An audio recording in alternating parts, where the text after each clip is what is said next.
the strategic interests in Syria are basically, as Mike said, it's fundamentally about regional stability. We sort of divided it up into three. First was the regional stability bit that he talked about, all the spillover problems. Second was the weapons of mass destruction, principally the chemical weapons, which is an internal issue in Syria. And third, another internal issue is the extremism issue. And those were seen as the three core strategic interests. Two of them were actually internal and one is external. But I agree with you that the president and this panel have had trouble articulating those strategic interests. And I think it's interesting to think of why. The reason the panel has had trouble is obvious. We're not that talented. But the president gets paid a lot more money, and he should be able to do it. And why hasn't he?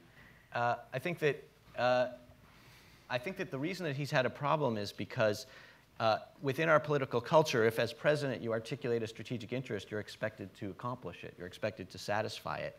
And he doesn't have a way of doing that. He doesn't know how to solve the Syrian problem. So he's reluctant to define it in as stark terms as I just did, lest he take on that responsibility and be judged against it.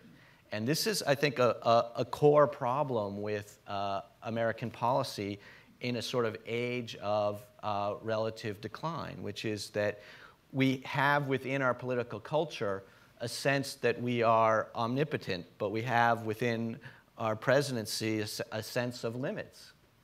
And that is very difficult to explain to the American public.